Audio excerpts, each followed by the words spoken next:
अगर आप एक पत्रकार हैं और अपनी न्यूज़ वेबसाइट स्टार्ट करना चाहते हैं, आप न्यूज़ पोर्टल स्टार्ट करना चाहते हैं, तो ये वीडियो आपके लिए बहुत ज़रूरी है।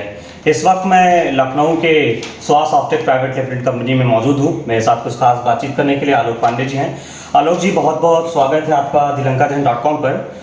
तो सबसे पहले यही कि बताइए कुछ स्वास सॉफ्टटेक प्राइवेट लिमिटेड के बारे में, किस तरीके से आप लोग वेबसाइट्स बनाते हैं, एप्लीकेशंस बनाते हैं, शुरुआत कैसे हुई इसकी?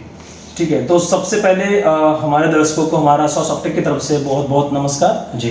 हम अपने कंपनी के बारे में अगर एक्सप्लेन करूं, ये सबसे पहले स्टार्ट हुआ 2008 में। ये इसका जो फुल फॉर्म है SWA जिसे हम कहते हैं या स्वास सॉफ्टटेक कहते हैं, उसका है स्मार्ट वेब आर्ट्स। इसका मेन गोल ही यही था कि कोई वर्क ऐसा किया जाए जो स्मार्टली हम लोग कोई चीज वर्क करके डिलीवर कर सके हमारे क्लाइंट्स को।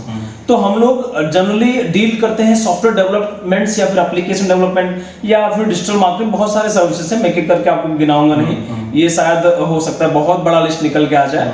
तो अगर आसान सी भाषा में लोग जानना चाहे, आम लोग जानना चाहें, तो कैसे इसे आप बताना चाहेंगे? इसे एक आसान भाषा में कहें तो ये एक IT सॉल्यूशंस है। कंपनी को अगर हम डिफाइन करें क्या है कंपनी, तो एक IT सॉल्यूशंस है। IT का मतलब इंफॉर्मेशन टेक्नोलॉजी के रिलेटेड कोई भी वर्क हो वो सब हम लोग करते हैं। सारा डिजिटल का, सारे डिजिटल जितने भी डिजिटल के वर्क है, एप्लीकेशन बनाने हो गए, जैसे आप देख सकते हैं बहुत सारे एप्लीकेशन ओला के जैसे बहुत सारे आ चुके हैं, उस तरह की मार्केट हम लोग बनाते हैं। या फिर ई-कॉमर्स हो गया, या फिर हमारे कोई भी डिजिटल मार्केटिंग के लिए वर्क हो गया, वो सारे काम करते हैं।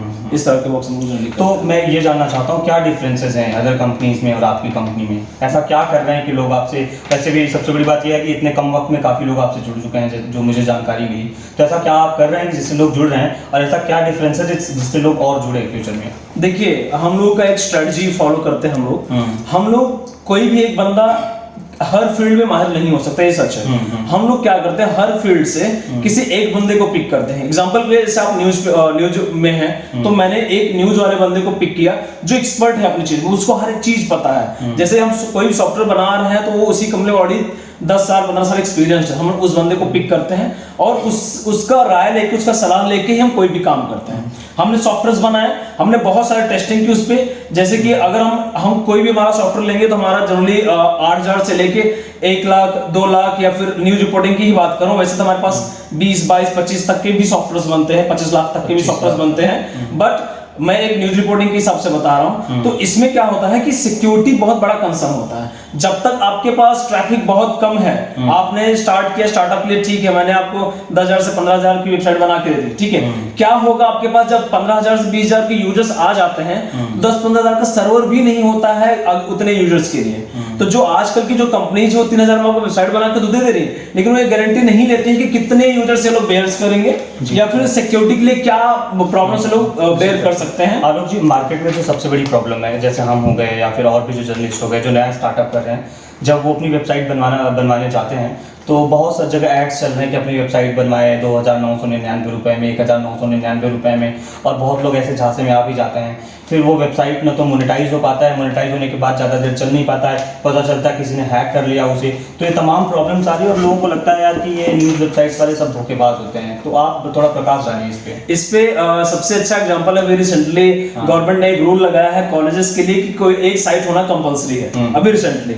और हम लोगों ने मार्केट में इसे सेल करने के लिए उतरे तो हम लोगों को पता चला कि लोग 500 रुपए में, कोई 1,000 रुपए में वेबसाइट बना रहे हैं। एक्चुअली था क्या कि गवर्नमेंट ने एक गाइडलाइंस भी दिया कि इस गाइडलाइंस के हिसाब से ही आपको सारी चीजें बनानी है। और जो बंदे डेवलप कर रहे हैं वो बीटेक पास करके या फिर एज अ फ्रीलांस, उनको क्या है, वो कुछ नहीं कर रहे हैं, घर बैठे 5 रुपए आ गए, कोई दिक्कत नहीं है, वो लोग कर रहे हैं। उन लोगों ने गाइडलाइंस पढ़ते ही नहीं है और उनको पता भी नहीं होता है। वापस जब आप सबमिट करने जाते हो, गवर्नमेंट जब देखता है, उसे वेरीफाई करता है, वो सारे गाइडलाइंस से मैच कर, उसको कुछ भी मैच नहीं होता है। तो उनको क्या करना पड़ता है, फिर से कंपनी के पास आना पड़ता है, वही चीज फिर से बनाना पड़ता है। ये हो क्या रहा है ओवरऑल देखा जाए, जो एक एस्टैब्लिश्ड कंपनी है, जो इसमें एक्सपर्ट है, लोग उनके पास नहीं पहुंच के उनके पास पहुंच जा रहे हैं, जहां पे लोगों को सिर्फ थोड़े बहुत पैसे मिल जाए, आप चीजें रेडी करके दे देते हैं 2,000 में, 1,000 में, 3,000। जैसे 2-3 लोगों का ग्रुप हो गया, अभी कॉलेज से लोग हैं, वो लोग आके स्टार्टअप कर रहे हैं और वो बना रहे हैं। हाँ, तो इससे जो इफेक्ट जा रहा है, तो और भरोसा टूटता जा रहा है बड़ी कंपनी। इससे सबसे बड़ा नुकसान क्या होता है कि आपके पास एक बहुत बेहतर आइडिया है,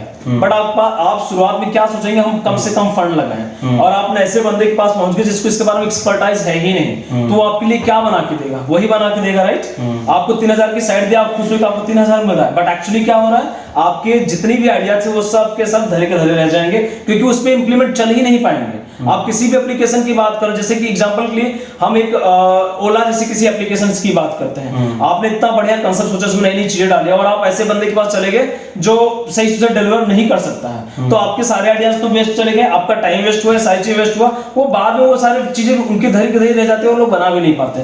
वापस वो हमारी कंपनी के पास आते हैं, फिर उन चीजों को जब इतना बताते हैं, ये इसका कॉस्टिंग जाएगा आपको 5 लाख या 6 लाख, तब उनको समझ आता है हाँ ये चीजें होती हैं, क्योंकि हमारे यहाँ उसी काम को एक बड़े लेवल पे किया जाता है। एक टेस्टिंग के मल्टीपल लेयर्स होते हैं जो हम चीजें फॉलो करते हैं। मतलब ऐसा नहीं है कि आज मैंने कहा कल आप वेबसाइट बना के मुझे दे दोगे, नहीं, वो चीजें एक्चुअली ऐसे नहीं वर्क। मार्केट में यही चल रहा है कि आज आप फोन करिए, दो दिन बाद आपको, 2 दिन क्या 1 दिन में आपको वेबसाइट बना के दे रहे हैं। देखिए वो चीजें और फिर लोगों को लगता है नहीं वेबसाइट वाले सब ऐसे ही होते हैं। हाँ। ऐसा कुछ है नहीं। नहीं, अगर ऐसा ही होता तो जितने बड़े बड़े एप्लीकेशंस आते हैं वहां पे आप जाके देखेंगे उसमें लिखा रहता है इसे बनाने के लिए 3 साल लगा, इसे बनाने के लिए 4 साल लगा। आप विकिपीडिया पे जाके देखेंगे उस चीज के बड़े एप्लीकेशन, चाहे व्हाट्सएप हो गया, चाहे अभी रिसेंटली जो गेम आया तो उसे बनने के लिए 3 साल लग गए। तो ऐसे कैसे हो जा रहा है? उनको क्यों 3 साल लग रहे हैं अगर वो 2 दिन में बन सकते थे? तो ये 1999 रुपए कुछ नहीं होता है। वो बने हुए सॉफ्टवेयर पे बनाए हुए कुछ पेजेस होते हैं, उसका कोई महत्व नहीं होता। उस पे जहां से एक बार ट्रैफिक पड़ी वो सारे के सारे शट डाउन हो जाएंगे, कोई भी काम नहीं कर पाएंगे आप। इवन कोई भी एक नॉर्मल यूजर्स, कोई भी थोड़ा सा जिसको नॉलेज उस चीजों का हैक कर सकता है। हो सकता है जैसे आप यूजर्स बढ़े तो आप उस पे लिख के आ जाए this site is hacked and blah blah blah, वो सारे प्रॉब्लम्स आ सकते हैं। इसकी गारंटी वो ले ही नहीं सकते। नहीं तो जो 3000 की बनी वेबसाइट से आप किसी भी एक अच्छे डेवलपर से आप बोल दीजिए बस इसका कुछ भी छेड़खानी कर दिखाओ, देखो क्या क्या वो करके दे देगा आपको। और दूसरी तरफ आगे बढ़ते हैं, एप्लीकेशन डेवलपमेंट आप लोग करते हैं, प्राइसिंग कैसे डिसाइड होता है? मार्केट में आजकल लोग 3000 4000 में भी एप्लीकेशन उपलब्ध करा दे रहे हैं, तो फिर क्या डिफरेंसेस हैं? आप पहले तो प्राइस जान लेते हैं, आप लोग प्राइसिंग कैसे डिसाइड करते हैं? देखिए प्राइसिंग हम लोग मैन पावर्स, कितने मैन पावर्स पे लग रहे हो, कितना टाइम वो लोग वर्क करते हैं उसके हिसाब से, प्लस हमारे कंपनी के परसेंटेज कितना बेनिफिट होना चाहिए उसके हिसाब से हम प्राइसिंग सेट करते हैं। जैसे कि एक एम्प्लॉय, इस पे 2 एम्प्लॉय, हम एक एप्लीकेशन के समझो हम 2 एम्प्लॉय लगा रहे हैं, उनकी बेसिक सैलरी अगर उनकी 40,000 है, 40 80,000, उसका 1 महीने अगर वर्क होगा तो 80,000 तो जाना ही है। सीधा सा एकदम सिंपल है, 80,000 ये जाना है, प्लस जो हम लोग बेनिफिट उसमें 10% ऐड कर रहे हैं वो जाएगा। इस हिसाब से ओवरऑल किसका उसका टोटल कितना बन गया? 1 लाख का कॉस्ट उसका जा रहा है इस हिसाब से। ये मिनिमम रेशियो आप मुझे बता रहे हैं? नहीं, ये मिनिमम रेशियो नहीं, क्योंकि एप्लीकेशंस हमारे यहाँ जो 5 दिन में भी बन जाते हैं, डिपेंड करता है किस टाइप का एप्लीकेशन है। हाँ, उसके ऊपर डिपेंड करता है। जैसे कि अभी हम एक कंप्लेंट मैनेजर बना रहे हैं, आपके पास प्रोडक्ट्स बहुत सेल हो रहा है, लोग कंप्लेंट कर रहे हैं, तो आप एप्लीकेशन जाकर करवाना चाहते हैं, इस तरह का एप्लीकेशन बनाने के लिए हमें 5 से 6 दिन में आराम से बन जाते हैं। 5 से 6 दिन में बन जाते हैं। तो इस तरह का एप्लीकेशन 20,000 30,000 में भी बन जाते हैं, डिपेंड करता है। और ये जो एप्लीकेशन में जो 2000-3000 में आ रहे हैं, इसके बारे में आपकी क्या राय है? 2000-3000 में ट्रस्टवर्दी हो सकते हैं? देखिए 2000-3000 पे क्या होता है, आजकल ऑनलाइन जाएंगे तो जो हमारे न्यूबी डेवलपर्स होते हैं, नए डेवलपर्स होते हैं, वो लोग कोड बना के अपलोड कर देते हैं। जो छोटी कंपनियां हैं वो लोग क्या करते हैं, उसी कोड को डाउनलोड करती हैं, उसको रन करके वही चीज दे देती हैं।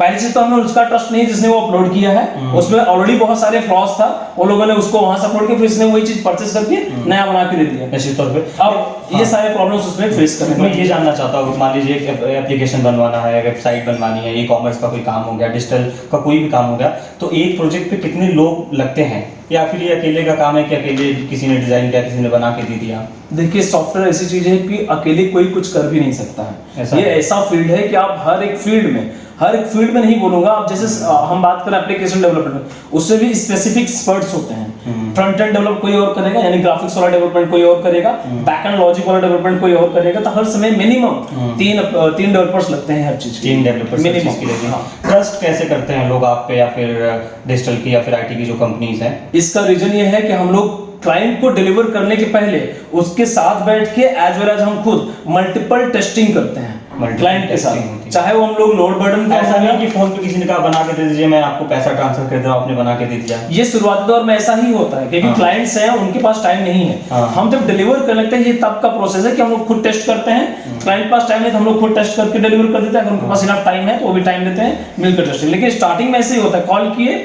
हम लोगों ने रिसीव किया और जिस टाइप का एप्लीकेशन है उतना टाइम पीरियड बंद कर दिया।